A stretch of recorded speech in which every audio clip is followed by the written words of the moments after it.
Hey here on Academy, this is Mrs. Lane coming to you with the announcements for the week of April 8th. Just our regular reminders that school does begin at 8 o'clock at the Metro campus and 8:30 at the Utica campus, and the doors do open 15 minutes before our start time. We have 3 late starts left this year: Friday, April 19th, Friday, May 10th, and Friday, May 24th. And of course, the reminders about the parking lot. Please don't turn left into and out of the main parking lot at the Utica campus. It is a ticketable offense and it does hold up traffic. And also, please remember to pull to the curb to drop off or pick up your children. They should not be running to and from the center aisle. It is not safe. We have several things coming up over the next couple weeks to mark your calendars for. April 8th, we will be having hearing testing at the Metro building. On April 9th, we will have hearing testing at the Utica building, and also it is Bagel Day at the Utica building. April 9th at 6:30 in the evening is our PTC meeting at the Utica building.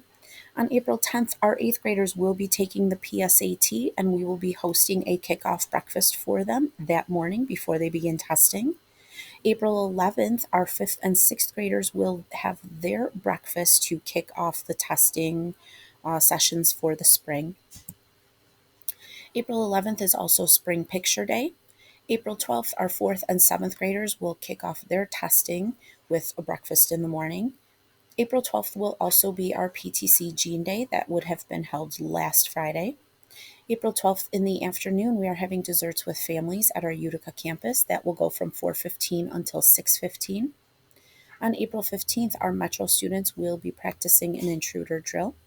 April 16th is Bagel Day at Utica. April 16th is also an intruder drill at the Utica building. On April 18th, our 3rd graders will have their breakfast to kick off the testing sessions. April 19th is a late start Friday. April 20th, even though it is a Saturday, is the last day for students to order yearbooks, so please make sure to get those orders in. April 22nd, Metro students will practice a tornado drill. And on April 23rd, our Utica students will practice a tornado drill, and they will also be having Bagel Day. Different clubs going on this week. Girls volleyball will be having practice on Monday, Tuesday, and Wednesday. Girls Who Code meets on Tuesdays.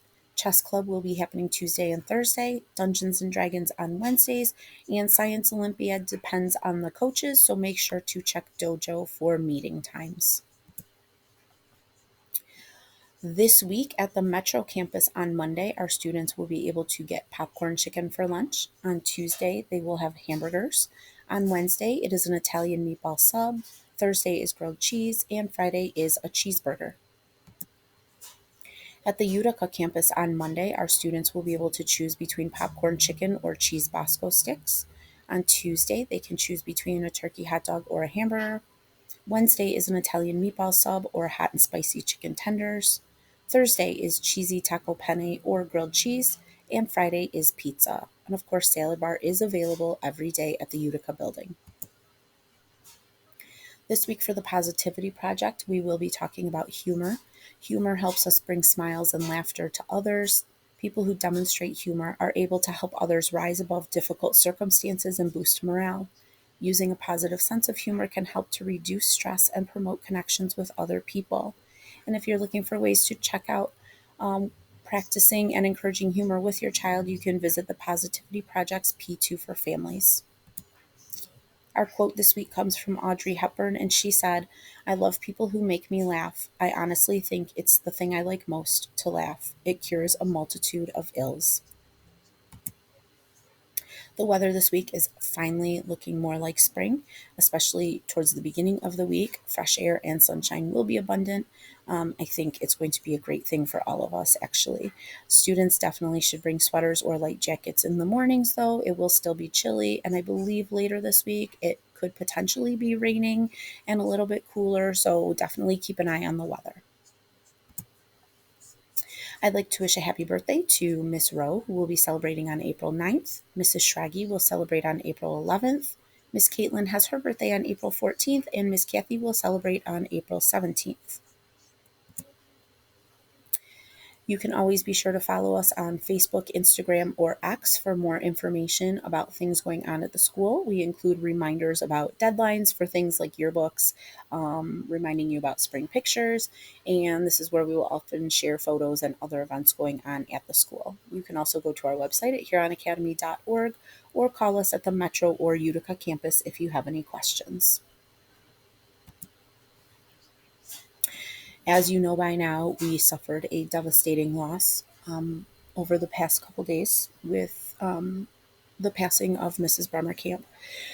If anyone, including staff, friends, parents, or former students, would like to share photos to be shared at her memorial, please email them to Mrs. Bremerkamp's daughter, Amber, at ambermarie729x@gmail.com.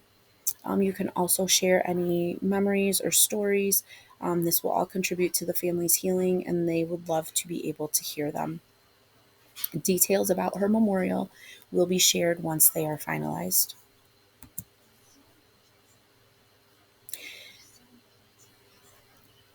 I decided to share a few pictures of Mrs. Bremerkamp, even though we have 20 years worth of pictures of Mrs. Bremerkamp doing the things she loved, which was being at our school, being a light, being a mentor, a friend, the work mom to so many of us. To say her passing is leaving a void that we can't even imagine, to say it is an unimaginable loss is not even the right words, because right now many of us don't have words. She was such a light to everyone that knew her, and we know that the parents are grieving, we know that our students are grieving, and we will be working to support our families as best as we can in the coming days and weeks, as we learn to navigate this new normal without her wisdom and her guidance. Please be patient with the staff as we too are working to process this loss and fill this void that we don't even know how we're going to fill. We appreciate all the words of mourning and grieving and the kind thoughts that you have been sending to all of us, whether it's on our school pages, through email, through personal messages if we know our families outside of school. And we just want you to know how much that has helped us. We know it's helping her family, and we just want to thank you. And we will strive to do all the things that she would want us to do, which would be to, get back to work, get to it, keep doing what we're doing. But she will be missed more than we can put into words. And this was sent to us, and I find it to be super fitting and just kind of a way to end this week's announcements. Mrs. Bremerkamp loved going into classrooms. She was a teacher for a long time in the classroom, but once she moved to the administration team, she loved finding opportunities to go into the classrooms with the kids, and she would participate in whatever activities they were doing. And in one classroom she went into, they were working on sensory poems, and this was her sensory poem. She said, "Happiness is yellow. It looks like the shining sun. It smells like fresh cut grass. It tastes like warm chocolate chip cookies. It sounds like my granddaughter's laugh. It feels like cuddling with my dog. Happiness is love." I think there's no better way to honor Mrs. Bremerkamp than finding ways to show happiness and love towards others, because that is what she did. So this week we will look for those ways that we can honor her. Thank you again to everyone for your support of her family, of course, and our staff as we move forward. Thank you.